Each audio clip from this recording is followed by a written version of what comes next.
कोई भी आपको तब तक चोट नहीं पहुंचा सकता जब तक आप उसे अनुमति न दें। यह बौद्ध शिक्षा दर्शाती है कि आपकी आंतरिक शांति ही आपकी सबसे बड़ी रक्षा है।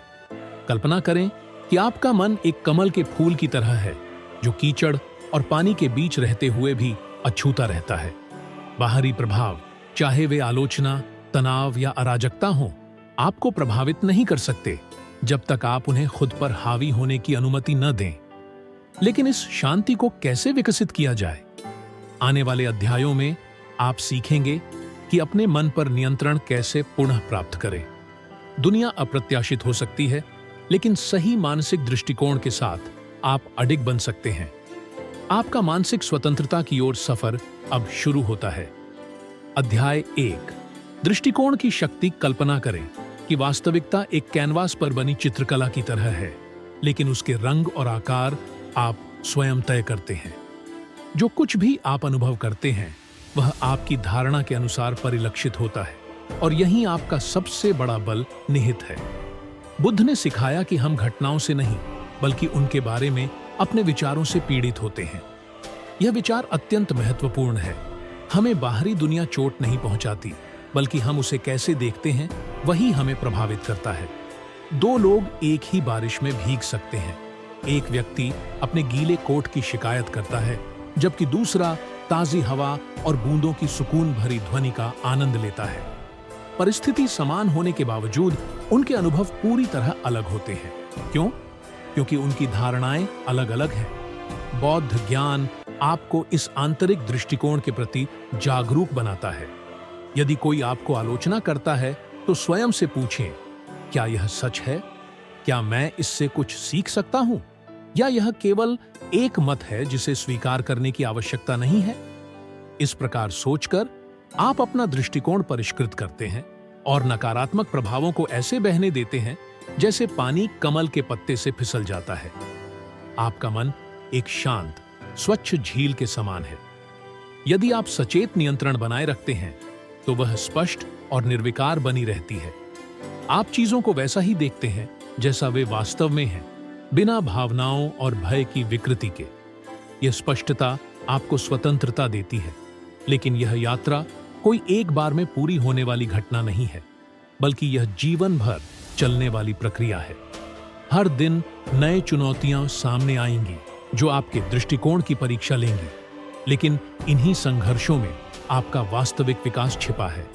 हर सचेत कदम के साथ आप अपनी शांति को मजबूत करते हैं, जब तक कि आपको यह एहसास न हो जाए कि बाहरी परिस्थितियां कभी भी आपकी आंतरिक मानसिकता से अधिक शक्तिशाली नहीं हो सकती। अंततः दुनिया को बदलने की जरूरत नहीं है, बल्कि इसे देखने के आपके तरीके को बदलना जरूरी है। इस तरह आपका मानसिक कवच बाहरी प्रतिरोध से नहीं, बल्कि अपने मन के नियंत्रण से निर्मित होता है। अध्याय 2, भावनाओं पर नियंत्रण। भावनाएं जंगली घोड़ों की तरह होती है। यदि आप उन्हें नियंत्रित नहीं करते तो वे आपको अनियंत्रित दिशाओं में घसीट ले जाती हैं। बौद्ध शिक्षाएं यह सिखाती हैं कि भावनाओं को दबाने का नहीं, बल्कि उन्हें जागरूकता के साथ प्रबंधित करने का लक्ष्य होना चाहिए। जैसा कि बुद्ध ने कहा, कष्ट स्वयं घटनाओं से नहीं, बल्कि हमारी उनकी व्याख्या से उत्पन्न होता है। कल्पना करें कि आप ऐसी स्थिति का सामना कर रहे हैं जो आमतौर पर आपको क्रोधित कर देती है। एक अनुचित आरोप, एक अप्रत्याशित असफलता।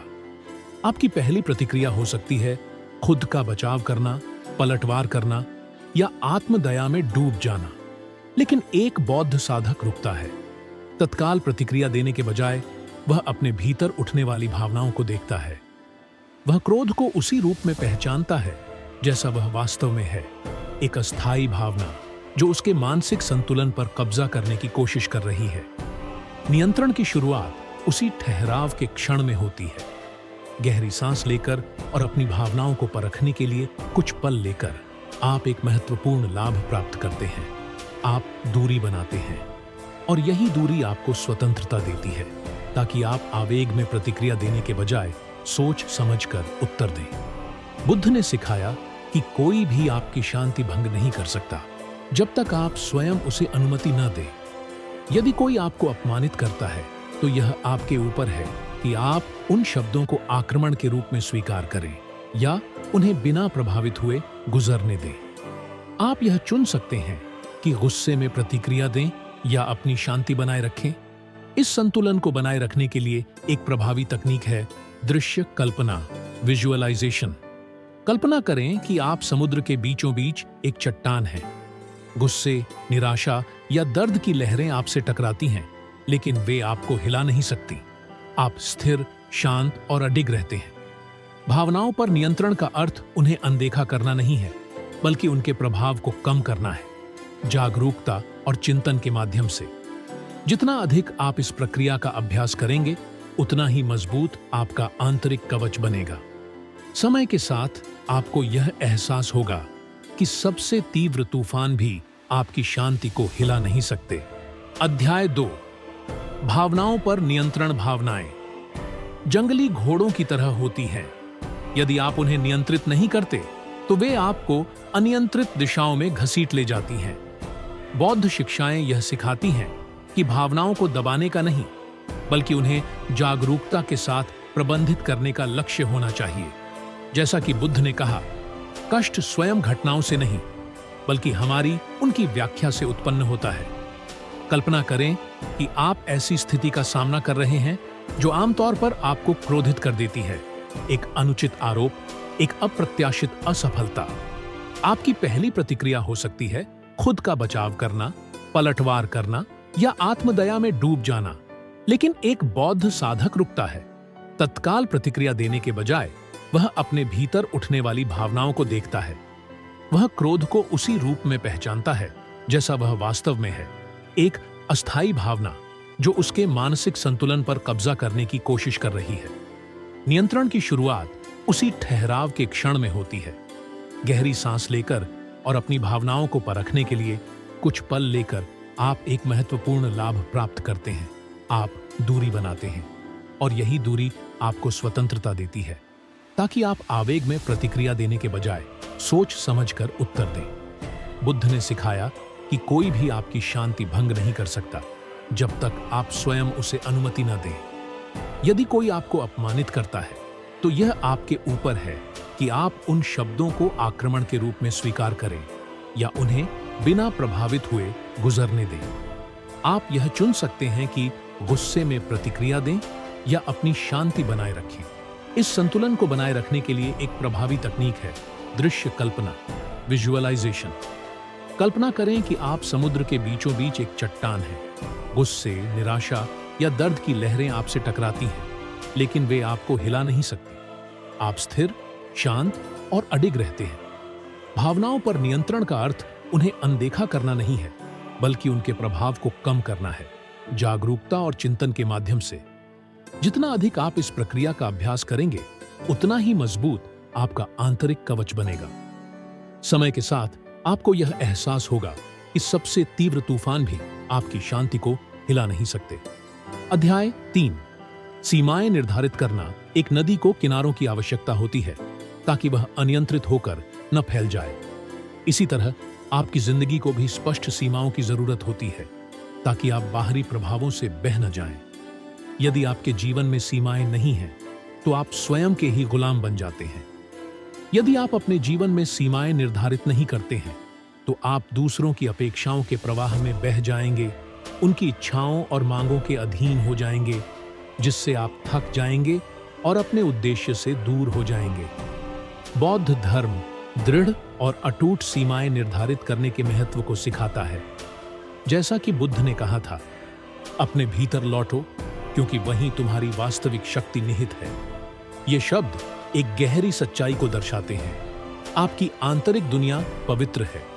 यदि आप किसी को भी इसमें प्रवेश करने देते हैं, चाहे हमेशा उपलब्ध रहकर, दूसरों की समस्याएं अपने ऊपर लेकर या बाहरी अपेक्षाओं के आगे झुककर, तो आप अपना संतुलन खो देंगे। एक सुरक्षात्मक ढाल बनाना ना कहने का साहस रखने से शुरू होता है। कल्पना करें कि एक बौद्ध भिक्षु एक विशाल द्वार के सामने खड़ा है। यह द्वार आपकी सीमाओं का प्रतीक है और केवल आप तय करते हैं कि कौन इसे पार कर सकता है। दूसरों को अस्वीकार करना असहज हो सकता है, लेकिन दीर्घकाल में यह आपको थकावट से बचाएगा और आपके कल्याण की रक्षा करेगा। आप इन सीमाओं को कैसे निर्धारित कर सकते हैं? सब कुछ स्पष्टता से शुरू होता है। निर्धारित करें कि आपके लिए क्या महत्वपूर्ण है और क्या नहीं। खुद से पूछें, मैं अपना समय और ऊर्जा कहां लगाना चाहता हूं? एक बार जब यह स्पष्ट हो जाए तो उन चीजों को पहचानना आसान होगा जो आपका ध्यान भटकाती हैं। सिर्फ इसलिए हां मत कहें क्योंकि आपको किसी को निराश करने का डर है।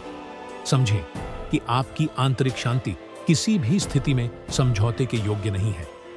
एक उपयोगी तकनीक शिष्टता लेकिन दृढ़ता के साथ अपनी सीमाओं को व्यक्त करना है। उदाहरण के लिए आप कह सकते हैं, मैं आपकी राय की सराहना करता हूं, लेकिन मुझे अपना निर्णय लेने के लिए समय चाहिए।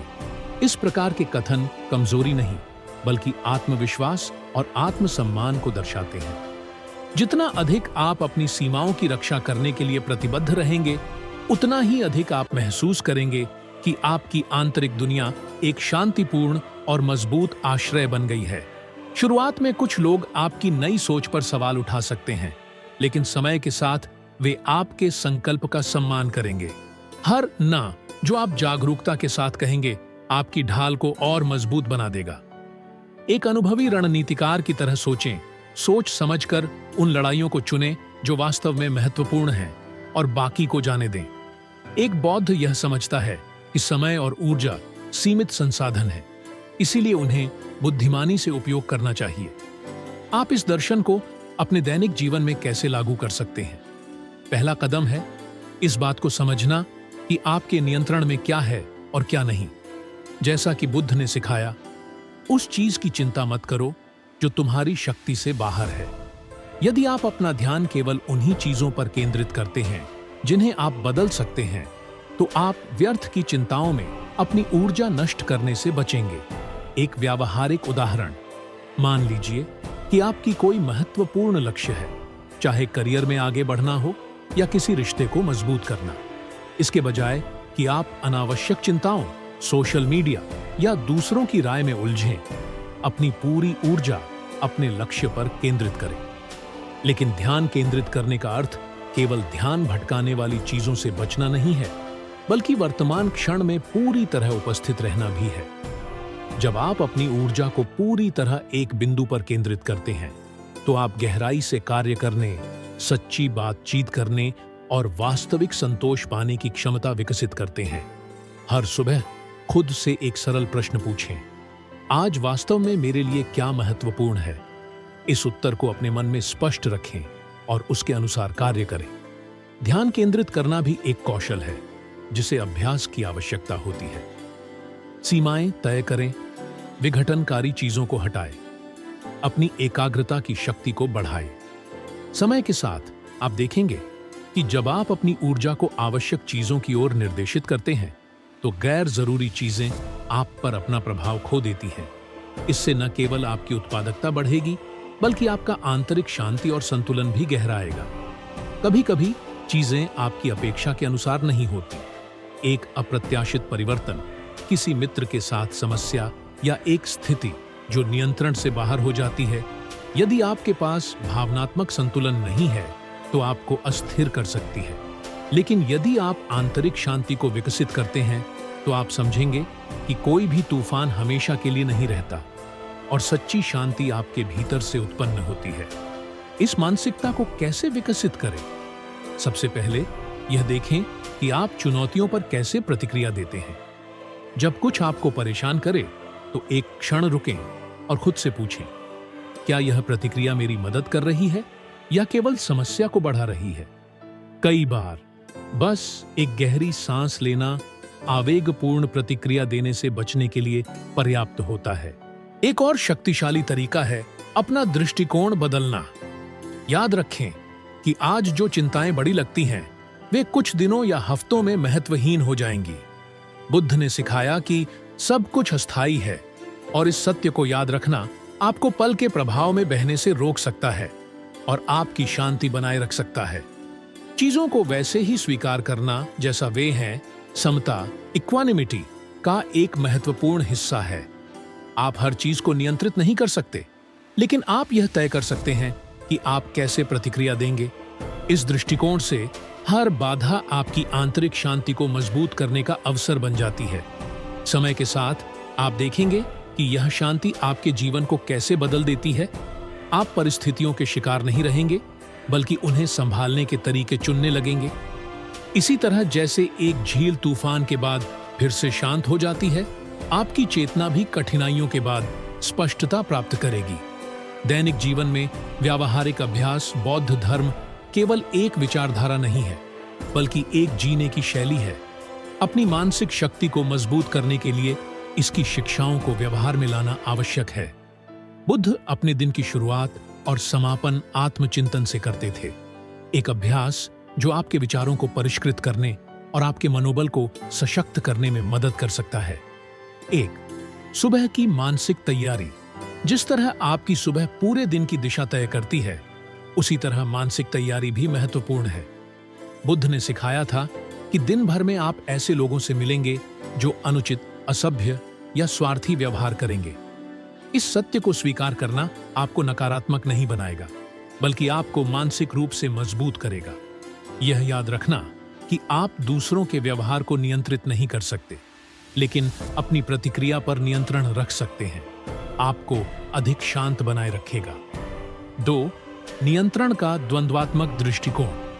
अपने दिन में आने वाली किसी भी चुनौती का सामना करते समय खुद से पूछें, क्या मैं इस पर कुछ कर सकता हूं? यदि उत्तर हां है, तो पूरी लगन से कार्य करें। यदि उत्तर नहीं है, तो इसे स्वीकार करें और अपनी ऊर्जा उन चीजों पर केंद्रित करें जिन्हें आप बदल सकते हैं। यह दृष्टिकोण आपको अनावश्यक चिंताओं से बचाएगा और आपकी मानसिक ऊर्जा को संरक्षित करेगा। 3. नकारात्मक कल्पना, नेगेटिव विजुअलाइजेशन। बौद्ध ध्यान की एक प्रभावशाली तकनीक है नेगेटिव विजुअलाइजेशन। कल्पना करें कि आप किसी मूल्यवान चीज को खो देते हैं, एक वस्तु, एक रिश्ता या एक अवसर। यह अभ्यास आपको निराशावादी बनाने के लिए नहीं है, बल्कि कृतज्ञता विकसित करने में मदद करता है। जब आप सोचते हैं कि यदि यह चीज आपके पास न होती तो कैसा लगता, तो आप उसके प्रति अधिक आभार महसूस करने लगते हैं और मानसिक रूप से कठिनाइयों के लिए तैयार हो जाते हैं। 4. रात का आत्म-मूल्यांकन। बुद्ध ने सिखाया कि हमें हर रात अपने कार्यों की समीक्षा करनी चाहिए। ये देखें कि आपने दिन में कितनी बार शांति बनाए रखी और कितनी बार आप भावनाओं के प्रभाव में बह गए। यह ईमानदार आत्मविश्लेषण आपको आत्मविकास के मार्ग पर आगे बढ़ने में मदद करेगा। समय के साथ ये अभ्यास आपकी मानसिक स्थिरता को मजबूत करेंगे और आपको जीवन की कठिनाइयों के बीच भी शांति बनाए रखने में सक्षम बनाएंगे। बौद्ध धर्म के मार्ग का अनुसरण करने के लिए दैनिक अनुशासन की आवश्यकता होती है, लेकिन इसके लाभ अपार हैं। आंतरिक शांति, मानसिक स्पष्टता और अटूट दृढ़ता। इन सरल अभ्यासों के माध्यम से आप सिद्धांत को क्रियान्वित करते हैं और धीरे धीरे एक मानसिक ढाल का निर्माण करते हैं जो जीवन के तूफानों से आपकी रक्षा करेगा। अध्याय 7, प्रशंसा और आलोचना। एक ही सिक्के के दो पहलू। एक बौद्ध मन यह समझता है कि न तो प्रशंसा और न ही आलोचना उसके सच्चे मूल्य को परिभाषित करती है। ये दोनों बाहरी राय हैं जो हवा की तरह क्षणभंगुर हैं। बुद्ध ने कहा था कि प्रसिद्धि और अपमान केवल दूसरों की हमारे प्रति धारणाएं हैं, लेकिन इस ज्ञान को अपने दैनिक जीवन में कैसे लागू करें ताकि बाहरी स्वीकृति या अस्वीकृति हमें असंतुलित न करे। सबसे पहले स्वयं से पूछें, क्या मेरे बारे में की गई यह समीक्षा न्याय संगत है? आलोचना कभी-कभी हमारे सुधार के लिए एक दर्पण होती है, लेकिन कई बार यह दूसरों की असुरक्षाओं या पूर्वाग्रहों से उत्पन्न होती है। एक बौद्ध साधक आलोचना का विश्लेषण करता है, लेकिन उसे स्वचालित रूप से स्वीकार नहीं करता। उसी तरह प्रशंसा आपकी क्षमता का अंतिम प्रमाण नहीं होती, बल्कि केवल किसी अन्य व्यक्ति का दृष्टिकोण होती है। कल्पना करें कि आप एक भीड़ में खड़े हैं जहां कुछ लोग आपकी प्रशंसा कर रहे हैं और कुछ आपको जज कर रहे हैं। यदि आप सभी को खुश करने की कोशिश करेंगे तो अंततः स्वयं को खो देंगे। बौद्ध शिक्षा हमें सिखाती है कि हमें अपनी क्रियाओं को बाहरी स्वीकृति पर आधारित करने के बजाय अपने आंतरिक सिद्धांतों पर आधारित करना चाहिए। स्वयं से पूछें, क्या मैंने ईमानदारी से और अपने मूल्यों के अनुसार कार्य किया? यदि उत्तर हाँ है, तो न तो आलोचना और न ही प्रशंसा को आपके संतुलन को बिगाड़ना चाहिए। एक और उपयोगी उपकरण है चीजों की क्षणभंगुरता को याद रखना। उन व्यक्तियों के बारे में सोचें जो कभी प्रसिद्ध थे, लेकिन जिनके नाम आज भुला दिए गए हैं। प्रशंसा क्षण भर के लिए सुखद लग सकती है, लेकिन समय के साथ इसका प्रभाव फीका पड़ जाता है। इसी तरह आलोचनाएं भी इतिहास के सतत प्रवाह में केवल एक क्षणिक स्वर होती है। इस परिप्रेक्ष्य को बनाए रखना आपको इस बात पर अधिक ध्यान देने से बचाता है कि दूसरे आपके बारे में क्या सोचते हैं। इस संतुलन को अपनी दैनिक प्रथा में विकसित करने के लिए सुनने की क्षमता को मजबूत करें, लेकिन भावनाओं के प्रवाह में न बहें। जब कोई आपकी प्रशंसा करे तो स्वयं से कहें, यह सुखद है लेकिन आवश्यक नहीं। और जब कोई आपकी आलोचना करे तो सोचें, यह सुनना कठिन हो सकता है, लेकिन शायद इसमें कुछ सच्चाई है। इस प्रकार आप बाहरी उतार चढ़ाव के बावजूद स्थिर और स्वतंत्र रह सकते हैं।